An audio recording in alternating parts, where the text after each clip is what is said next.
Hi hello everyone, welcome to my channel Srishti tutorial for maths. ನಾನು ನಿಮ್ಮ ಪರಶುರಾಮ್. ನಾನು class 9ಗೆ ಸಂಬಂಧಪಟ್ಟ ಹಾಗೆ ಇಂಟ್ರಡಕ್ಷನ್ ಟು ಯೂಕ್ಲಿಡ್ಸ್ ಜಾಮಿಟ್ರಿ ಅಂತಕ್ಕಂಥ ಚಾಪ್ಟ್ರಿಗೆ ಸಂಬಂಧಪಟ್ಟ ಹಾಗೆ ಇವತ್ತಿನ ದಿನ ನಾನು ನಿಮ್ಮ ಜೊತೆಗೆ ಕೆಲವೊಂದು ಕಾನ್ಸೆಪ್ಟ್ಸ್ಗಳನ್ನು ಹಂಚ್ಕೊಳ್ತಾ ಇದ್ದೀನಿ. ಇದರಲ್ಲಿ ಇಂಟ್ರಡಕ್ಷನನ್ನು ಫಸ್ಟ್ ನೋಡಿಬಿಡೋಣ. ಇಂಟ್ರಡಕ್ಷನ್ ಟು ಯೂಕ್ಲಿಡ್ ಜಾಮಿಟ್ರಿ ಅಂತ. ಯೂಕ್ಲಿಡ್ ಅಂತಕ್ಕಂಥವ್ರು ಒಬ್ಬ ಫೇಮಸ್ ಗ್ರೀಕ್ ಮ್ಯಾಥಮೆಟಿಷಿಯನ್. ಈ ಮ್ಯಾಥಮೆಟಿಷಿಯನ್ ಅವರು ಹೇಳಿರ್ತಕ್ಕಂತಹ ಮುಖ್ಯವಾಗಿರ್ತಕ್ಕಂಥ ಎರಡು ಟರ್ಮ್ಸ್ನ ಬಗ್ಗೆ, ಎರಡು ಕಾನ್ಸೆಪ್ಟ್ನ ಬಗ್ಗೆ ಅವ್ರು ಹೇಳ್ತಾರೆ. ಯಾವ್ದ್ಯಾವುದು? ಒಂದು ಆಕ್ಸಿಯಮ್ಮು, ಇನ್ನೊಂದು ಪಾಸ್ಟುಲೇಟ್. ಆಕ್ಸಿಯಮ್ಸ್ ಅಂತ ಹೇಳಿದ್ರೆ ಸಿದ್ಧಾಂತಗಳು ಅಂತ ಕರಿತೀವಿ. ಪಾಸ್ಟುಲೇಟ್ಸ್ ಅಂತ ಹೇಳಿದ್ರೆ ಪ್ರಮೇಯಗಳು ಅಥವಾ ಪ್ರಮಾಣಗಳು ಅಂತ ಹೇಳಿ ಕರಿಬೋದು ನಾವು ಇನ್ನೊಂದು ಹೆಸರಲ್ಲಿ. ಈ ಆಕ್ಸಿಯಮ್ಸ್ ಅಂತಕ್ಕಂಥವು ಸಿದ್ಧಾಂತಗಳು ಅಂತ ಹೇಳಿದಾಗ ನಾವು ಸಿದ್ಧಾಂತಗಳು ಅಂದ ತಕ್ಷಣ ಅರ್ಥ ಮಾಡ್ಕೋಬೇಕು.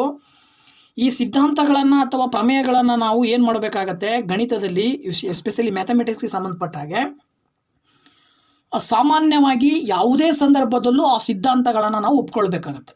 ಅದನ್ನು ಕ್ವಶನ್ ಮಾಡೋ ಹಾಗಿಲ್ಲ, ಅಥವಾ ಅದು ಸರಿ ಇಲ್ಲ, ಅಥವಾ ಅದು ಬೇರೆ ಏನೋ ಒಂದು ಪ್ರಾಬ್ಲಮ್ ಇದೆ, ಈ ರೀತಿಯಲ್ಲಿ ಯಾವುದೇ ಕ್ವಶನ್ಸ್ ರೈಸ್ ಆಗೋ ಹಾಗಿಲ್ಲ. ಸಿದ್ಧಾಂತಗಳನ್ನು ನಾವು ಒಪ್ಕೊಳ್ಳೇಬೇಕಾದಂತಹ ಒಂದು ಕಾನ್ಸೆಪ್ಟ್ಸ್ ಇವು. ಅದ್ರ ಪ್ರಕಾರ ಯೂಕ್ಲಿಡ್ ಅವ್ರು ಹೇಳೋ ಪ್ರಕಾರ ಈ ಆಕ್ಸಿಯಮ್ಸ್ ಏನಿದ್ದಾವೆ, ಈ ಆಕ್ಸಿಯಮ್ಸು ಅಪ್ಲಿಕೇಬಲ್ ಎವ್ರಿ ಪಾರ್ಟ್ ಆಫ್ ಮ್ಯಾಥಮೆಟಿಕ್ಸನ್ನು ಯಾವ ಪಾರ್ಟಿಗಾದ್ರೂ ಅಪ್ಲೈ ಆಗುತ್ತೆ. ಮ್ಯಾಥಮೆಟಿಕ್ಸಲ್ಲಿ ಪಾರ್ಟ್ಸ್ ಬರ್ತಾವೆ, ನಿಮಗೆ ಗೊತ್ತಿದೆ, ಬ್ರಾಂಚಸ್ ಅಂತ ಹೇಳ್ತೀವಿ ನಾವು. ಏನು?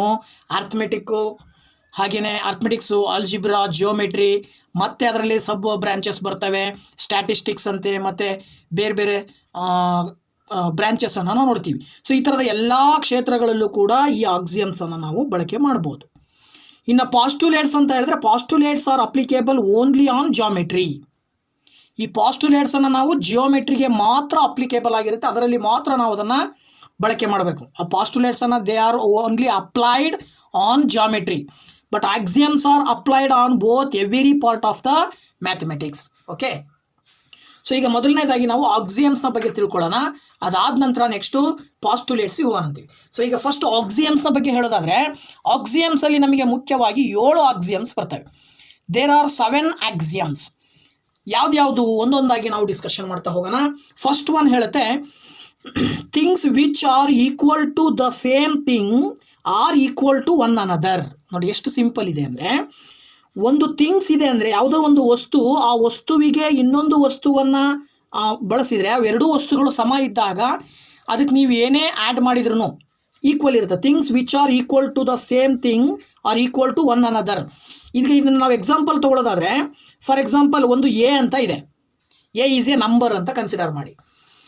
A is equal to B, ಓಕೆನಾ? And also A is equal to C ಅಂತ ತಗೊಳ್ಳೋಣ. A is equal to B. ಇಲ್ಲಿ left hand side right hand side observe ಮಾಡಿದ್ರೆ, ಲೆಫ್ಟ್ ಹ್ಯಾಂಡ್ ಸೈಡಲ್ಲಿ ಎ ಇದೆ, ರೈಟ್ ಹ್ಯಾಂಡ್ ಸೈಡಲ್ಲಿ ಬಿ ಇದೆ. ಇಲ್ಲೂ ಅಷ್ಟೇ, ಲೆಫ್ಟ್ ಹ್ಯಾಂಡ್ ಸೈಡಲ್ಲಿ ಎ ಇದೆ, ರೈಟ್ ಹ್ಯಾಂಡ್ ಸೈಡಲ್ಲಿ ಸಿ ಇದೆ. ಇವೆರಡನ್ನು ಕಂಪ್ಯಾರಿಸನ್ ಮಾಡಿದಾಗ ಲೆಫ್ಟ್ ಹ್ಯಾಂಡ್ ಸೈಡಲ್ಲಿ ಎರಡೂ ಸೇಮ್ ಇದೆ ಅಲ್ವಾ? ಇಲ್ಲೂ ಎ ಇದೆ, ಇಲ್ಲೂ ಎ ಇದೆ ಅಂದರೆ ರೈಟ್ ಹ್ಯಾಂಡ್ ಸೈಡ್ ಎರಡೂ ಕಡೆನೂ ಈಕ್ವಲ್ ಆಗುತ್ತೆ. ಅದರ ಅರ್ಥ B is equal to C ಅಂತ ಹೇಳ್ಬೋದು ನಾವು. ಇದೇ ಸ್ಟೇಟ್ಮೆಂಟನ್ನೇ ಅದು ಹೇಳುತ್ತೆ, ಒಂದೇ ಆಕ್ಸಿಯಮ್. ಇದಾದ ನಂತರ ಸೆಕೆಂಡ್ ಆಕ್ಸಿಯಮ್ನ ಬಗ್ಗೆ ನಾವು ಡಿಸ್ಕಷನ್ ಮಾಡೋಣ. ಈಗ ಸೆಕೆಂಡ್ ಆಕ್ಸಿಯಮ್ ಹೇಳುತ್ತೆ, if equals are added to equals the wholes are equal. ಈಗ ನನ್ನ ಹತ್ರ ಒಂದು ಸಂಖ್ಯೆ ಇದೆಯಪ್ಪ, 5 ಇದೆ ಅಂತ ತಿಳ್ಕೊಳ್ಳಿ. ಈ 5 ಈ ಕಡೆನೂ 5 ಇದೆ, ಈ ಕಡೆನೂ 5 ಇದೆ ಅಂತ ತಗೊಂಡ್ರೆ, ಸಪೋಸ್ 5ಗೆ ನಾನು ಏನು 4 ಆ್ಯಡ್ ಮಾಡ್ತಾ ಇದ್ದೀನಿ ಅಂತ ತಿಳ್ಕೊಳ್ಳಿ. ಆಸ್ ಇಟ್ ಈಸ್ ಈ ಕಡೆನೂ ಕೂಡ 4 ಆ್ಯಡ್ ಮಾಡಿದರೆ equals R added to equal. ಎರಡೂ ಕಡೆ 5 ಇದೆ, ಎರಡೂ ಕಡೆನೂ 4 ಆ್ಯಡ್ ಮಾಡ್ತಾ ಇದ್ದೀನಿ. ಆ ಬರ್ತಕ್ಕಂಥ ನಂಬರ್ ಈಕ್ವಲ್ ಆಗಿರುತ್ತೆ ತಾನೆ. 5 + 4 ಎಷ್ಟಿರುತ್ತೆ? 9. ಈ ಕಡೆನೂ 5 + 4 ಎಷ್ಟು ಬರುತ್ತೆ? 9. ಇದು ಆ ಸೆಕೆಂಡ್ ಪಾಸ್ಟುಲೇಟ್ನ ಸ್ಟೇಟ್ಮೆಂಟು ಹೇಳ್ತಕ್ಕಂಥದ್ದು. ನೆಕ್ಸ್ಟ್ ಥರ್ಡ್ ಪಾಸ್ಟುಲೇಟ್ ಏನು ಹೇಳುತ್ತೆ ಅನ್ನೋದನ್ನು ನಾವು ಥರ್ಡ್ ಪಾಸ್ಟುಲೇಟ್ನ ಬಗ್ಗೆ ನಾವಿಲ್ಲಿ ಡಿಸ್ಕಷನ್ ಮಾಡೋದಾದರೆ, if equals are subtracted from equals the remainder are equal. ನೋಡಿ ಇದು ಕೂಡ ಅಷ್ಟೇ, ಎರಡರದ್ದು ಅಡಿಷನ್ ಮಾಡ್ತಾ ಇದ್ದೀವಿ, ಇಲ್ಲಿ ಸಬ್ಟ್ರಾಕ್ಟ್ ಮಾಡ್ತಾ ಇದ್ದೀರಿ ಅಷ್ಟೇ. ಇದು ಹೆಂಗೆ? ಫಾರ್ ಎಕ್ಸಾಂಪಲ್ ಇಲ್ಲಿ 10 ಇದೆ, ಈ ಕಡೆನೂ 10 ಇದೆ. ಓಕೆ, ಈಗ ನೀವೇನು ಮಾಡ್ಬೋದು, 10ಗೆ -3 ಸಬ್ಟ್ರಾಕ್ಟ್ ಮಾಡಿದ್ರೆ, ಈ ಕಡೆನೂ -3 ಸಬ್ಟ್ರಾಕ್ಟ್ ಮಾಡಿದ್ರೆ 10 - 3 ಏನು ಬರುತ್ತೆ? 7. ಈ ಕಡೆನೂ 10 - 3 7. ಎರಡು ಕಡೆ ಸೇಮ್ ಬಂತು. ಇದು ಥರ್ಡ್ ಸ್ಟೇಟ್ಮೆಂಟ್, ಥರ್ಡ್ ಒಂದು axiom. If equals are subtracted from equals the remainder are equals. Next fourth axiom ಏನು ಹೇಳುತ್ತೆ, the things which coincide with one another are equal to one another ಅಂತ ಹೇಳುತ್ತೆ. Things which coincide with one another are equal to one another. ಒಂದು thing ಇನ್ನೊಂದ್ರ ಜೊತೆಗೆ coincide ಆಗ್ತಾ ಇದೆ ಅಂತ ಹೇಳಿದ್ರೆ, ಫಾರ್ ಎಕ್ಸಾಂಪಲ್ ಈಗ ಏನು ಇಲ್ಲೇ ನೀವು ತಗೊಳ್ರಿ, ಒಂದು 7 ಅನ್ನೋ ನಂಬರ್ ಇದೆ. ಈ 7ಗೆ ನಾನೇನು ಮಾಡ್ತಾ ಇದ್ದೀನಿ, 2 ಕೂಡ್ತಾ ಇದ್ದೀನಿ. ಆಗ things which coincide with one another are equal to one another. ಓಕೆನಾ? ಈಗ 7 + 2 ಇದೆ ಅಂದರೆ ಈ ಕಡೆನೂ ಒಂದು 7 ಇದೆ ಅಂತ ಹೇಳಿದ್ರೆ, ಇದಕ್ಕೆ ನೀವೇನಾದರೂ 2ನ ಆ್ಯಡ್ ಮಾಡಿದರೆ ಅವಾಗ 7 ಇದು ಕೂಡ ಇನ್ನೊಂದು ವಸ್ತುವಿನ ಜೊತೆಗೆ ಏನಾಗ್ತಾ ಇದೆ, ಕೋಯಿನ್ಸೈಡ್ ಆಗ್ತಾ ಇದೆ ಅಂದಾಗ 7 2 ಎಷ್ಟಾಗುತ್ತೆ, 9 ಆಗುತ್ತೆ. ಈ ಕಡೆನೂ 9 ಬರುತ್ತೆ. ಓಕೆನಾ? ಸೊ ಇದು 4th. ಇದಾದ ನಂತರ 5th ಸ್ಟೇಟ್ಮೆಂಟ್ ಹೇಳುತ್ತೆ, the whole is greater than the part. Whole is greater than the part ಅಂತ ಹೇಳುತ್ತೆ. ಈಗ ಇದಕ್ಕೊಂದು ಎಕ್ಸಾಂಪಲ್ ಯಾವ್ದು ತಗೊಳ್ಬೋದು ನೀವು? ಫಾರ್ ಎಕ್ಸಾಂಪಲ್ ಈಗ 15 4s 60 ಅಂತ ಹೇಳ್ತೀವಿ. 15 4s 50 60. 15 ಮತ್ತು 4 ಗುಣಿಸಿದಾಗ 60 ಬಂತು. ಈ 60 ಬಂದಿದೆ ಅಂದರೆ 15 ಮತ್ತು 4 ಎರಡೂ ಸಂಖ್ಯೆಗಳನ್ನು ಗುಣಿಸಿದ್ದೀವಿ. ಈಗ 60ರಲ್ಲಿ 2 ಪಾರ್ಟ್ ಇದೆ. ಯಾವ್ದ್ಯಾವ್ದಿದೆ? ಒಂದು 15 ಇದೆ, ಇನ್ನೊಂದು 4 ಇದೆ. ಸೊ ಇವೆರಡಕ್ಕಿಂತ 60 ದೊಡ್ಡದಾ ಅಥವಾ ಇವೆರಡು ದೊಡ್ಡದುವಾ? ಕಂಪೇರ್ ಮಾಡಿದರೆ ಗೊತ್ತಾಗ್ಬಿಡುತ್ತೆ. ಹೋಲ್ ಇದು it is greater than part. ಈ ಉಳಿದಿರೋ 2 ಪಾರ್ಟ್ಗಿಂತ ಯಾವಾಗಲೂ ಕೂಡ ಇದು ದೊಡ್ಡದಾಗಿರುತ್ತೆ. ಓಕೆ, ಇದು 5th ಆಕ್ಸಿಯಮ್. ಇದಾದ ನಂತರ 6th ಆಕ್ಸಿಯಮ್ ಅನ್ನು ನೋಡೋಣ. 6th ಆಕ್ಸಿಯಮ್ ಹೇಳುತ್ತೆ, things which are double of the same things are equal to one another. ನೋಡಿ, ಈಗ 5 ಇದೆ, ಈ ಕಡೆನೂ 5 ಇದೆ. ಸೊ ಈ 5ನ ನಾನು ಇಂಟು 2 ಮಾಡ್ತೀನಿ. ಈ ಕಡೆ 5ನು ಕೂಡ ಇಂಟು 2 ಅಂದರೆ ಡಬಲ್ ಮಾಡಬೇಕಲ್ಲ. ಸೊ ಇದನ್ನು 5ನ ಡಬಲ್ ಮಾಡಿದರೆ ಏನು ಬಂತು? 10 ಬಂತು. ಈ ಕಡೆನೂ 5 ಡಬಲ್ ಮಾಡಿದರೆ ಏನು ಬರುತ್ತೆ? 10 ಬರುತ್ತೆ. So things which are double of the same things are equal to one another ಅಂತೇಳಿ. ಸರಿ ಬಂತಲ್ವಾ? ಈಗ 7th ಹೇಳುತ್ತೆ, things which are halves of the same things are equal to one another.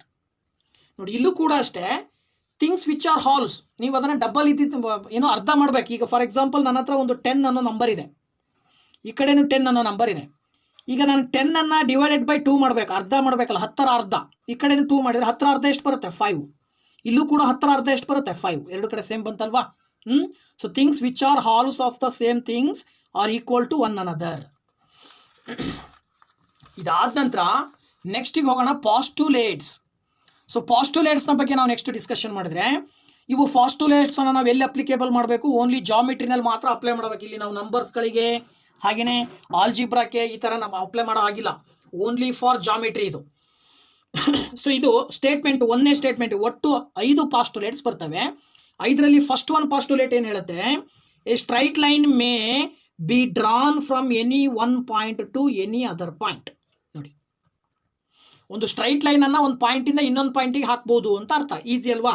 ಇಲ್ಲೊಂದು ಪಾಯಿಂಟ್ ಇದೆ, ಇಲ್ಲೊಂದು ಪಾಯಿಂಟ್ ಇದೆ ಅಂದರೆ ಇಲ್ಲಿಂದ ಇಲ್ಲಿ ಒಂದು ಸ್ಟ್ರೈಟ್ ಲೈನ್ ಹಾಕ್ಬೋದಲ್ವಾ? ನಾವು ಇಲ್ಲೊಂದು ಪಾಯಿಂಟ್ ಇದೆ, ಇಲ್ಲೆಲ್ಲೋ ಒಂದು ಪಾಯಿಂಟ್ ಇದೆ, ಇಲ್ಲೊಂದು ಪಾಯಿಂಟ್ ಇದೆ ಅಂತ ತಗೊಂಡ್ರೆ ಇವೆರಡಕ್ಕೂ ಒಂದು ಪಾಯಿಂಟ್ ಲೈನ್ ಹಾಕ್ಬೋದಲ್ವಾ?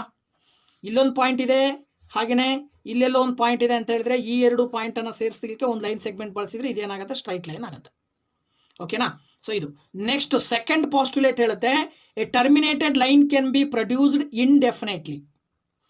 ಟರ್ಮಿನೇಟೆಡ್ ಲೈನ್ ಅಂತ ಹೇಳಿದ್ರೆ ಈಗ ಆಲ್ರೆಡಿ ಒಂದು ಲೈನ್ ಹಾಕಿದ್ದೀವಿ ನಾವು, ಇಲ್ಲೊಂದು ಲೈನ್ ಇದೆ. ಈ ಲೈನನ್ನು ಈ ಪಾಯಿಂಟಿಂದ ಮುಂದಕ್ಕೆ ಎಷ್ಟಾದರೂ ಎಕ್ಸ್ಟೆಂಡ್ ಮಾಡಬಹುದು. ಈ ಪಾಯಿಂಟಿಂದ ಈ ಕಡೆ ಮುಂದಕ್ಕೆ ಇನ್ನೂ ಹೆಚ್ಚಿನದಾಗಿ ಎಷ್ಟು ದೂರನಾದರೂ ಎಕ್ಸ್ಟೆಂಡ್ ಮಾಡ್ಬೋದು. ಓಕೆ, ಇದು ಹೇಳುತ್ತೆ ಪಾಯಿಂಟು. ಇನ್ನು ಥರ್ಡ್ ಪಾಸ್ಟುಲೇಟ್ ಹೇಳುತ್ತೆ, A circle can be drawn with any centre and any radius. ನೋಡಿ, ಇಲ್ಲಿ ಸೆಂಟ್ರ್ ಓ ಅಂತ ತಗೊಂಡ್ರೆ ಓದಿಂದ ಒಂದು 2 ಸೆಂಟಿಮೀಟರ್ ರೇಡಿಯಸನ್ನು ಹೊಂದಿರತಕ್ಕಂಥ ಒಂದು ಸರ್ಕಲ್ ಹಾಕ್ಬೋದು.